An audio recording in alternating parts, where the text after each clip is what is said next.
सादुर रहमान उर्फ डक्की भाई की आज जमानत थी हाई कोर्ट में और जिला कचहरी में आज उसका ट्रायल भी था, अरूप का ट्रायल भी था।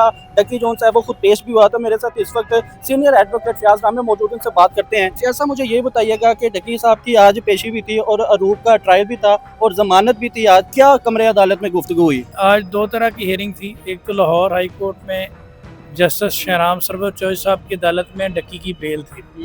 तो कल से बहुत सारे लोगों ने इस बेल के ऊपर नज़रें लगाई हुई थी, क्योंकि कल से ये मामला सस्पेंस में ही चल रहा था। एक तो 27th अमेंडमेंट के हवाले से वकला हजरात ने हड़ताल का ऐलान किया हुआ था और इस दौरान में एक कशमकश थी कि कोई समाअत होगी या नहीं होगी, लेकिन आज अदालतें उसके ऊपर समाअत कर रही थी। स्ट्राइक वगैरह का कोई ऐसा वो नहीं था, कोई इन्फ्लुएंस ऐसा नहीं था। जजेस केसेस की समाअत कर रहे थे, लेकिन अनफॉर्चुनेटली आज जस्टिस शहराम सरवर चौधरी साहब छुट्टी पे थे, तो डक्की की ज़मानत एक बार फिर लटक गई। इसमें कोई मज़ीद आगे नहीं हो सका।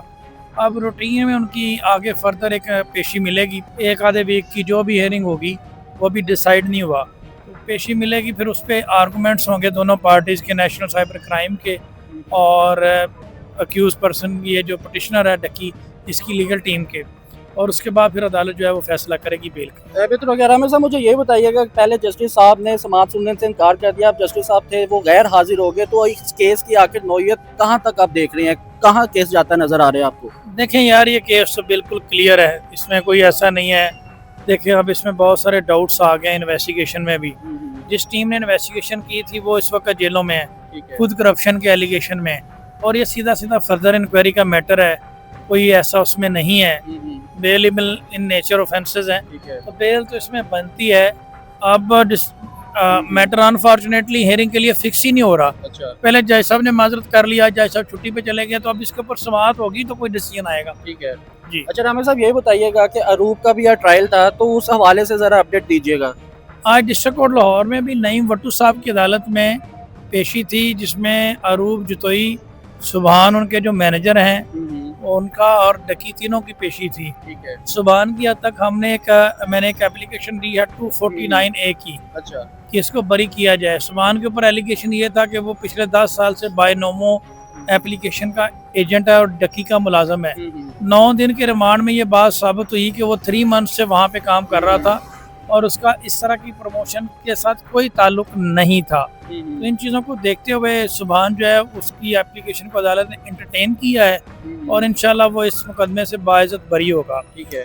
और दूसरी अगर बात की जाए डक्की के हवाले से, उनकी रूटीन में आज फर्द जुर्म के लिए हेयरिंग थी, उनकी हाजिरी लगाई गई है उनकी और अरूप की, और फर्दर उसको 29 तारीख दे दी गई है, 29 अब उसमें होगी। आज फर्द जुर्म ऐद नहीं हुई आज, क्योंकि वकला की हड़ताल थी, इस वजह से उस पर कोई ऑर्डर नहीं हो सका। रामेश साहब, ये बताइएगा कि अरूप के हवाले से कोई चलान की गुफ्तगू हुई कमरे अदालत में? चलान के हवाले से ये बात हुई है कि अदालत ने बेल के हवाले से उनको कहा है कि आप बेल करवा कर क्यों नहीं आए, क्योंकि अगर आपको बेगुनाह कर दिया इन्वेस्टिगेशन एजेंसी ने तो उनसे लिखवा कर लाएं, अदरवाइज़ आप जो मेरे पास चलान है उसके मुताबिक गुनहगार हैं तो आपको बेल पर होना चाहिए। ठीक है। आपको श्योरिटी बॉन्ड जो है वो देने पड़ेंगे। जब कोई FIR आपके अगेंस्ट है तो आपको या बेल लेनी पड़ेगी, या फिर आपको अगर बेगुनाह हो गए तो आपको उसका एविडेंस देना पड़ेगा। रामेश साहब, आप उनकी फैमिली के साथ काफ़ी क्लोज है, आपकी कन्वर्सेशन उनके साथ चलती, कम्युनिकेशन भी आप लोगों का कंटिन्यू है, तो क्या मामला उनकी तरफ से नज़र आ रहे हैं, क्या वो पूरे नज़र आ रहे हैं अरूप और उनकी फैमिली मेम्बर्स? अरूप और उनकी मदर यार बहुत ज़्यादा स्ट्रेस में है, उन्होंने इस केस में बहुत ज़्यादा सफ़र किया है। बाकी पूरी फैमिली साथ के केस के हवाले से बड़ी पॉजिटिव नज़र आई।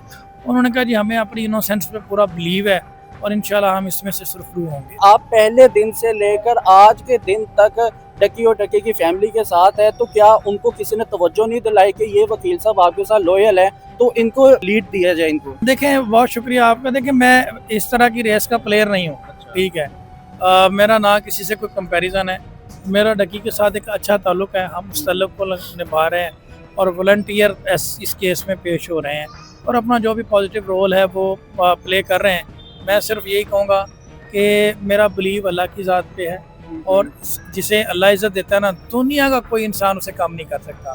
एक ताल्लुक़ है वो निभा रहे हैं, हमें इसमें वकील हों या ना हो उससे कोई फ़र्क नहीं पड़ता। लास्ट में ये बताइएगा, अगली समाअत में क्या ज़मानत नज़र आती है आपको? डेफिनेटली यार, क्यों नहीं है। मेरी नज़र में तो इसमें अगर सही तरीके से इसको प्लीड किया जाए एक्सपीरियंस के साथ, जो बेल ग्राउंड होते हैं उनको सही तरीके से कोई प्रोफेशनल वकील आप उसको करे, पुट अप करे अदालत के सामने, जिसको एक्सपीरियंस हो क्रिमिनल मैटर्स में, तो ये विद इन 5 मिनट्स ये बेल अलाउड हो जाएगी।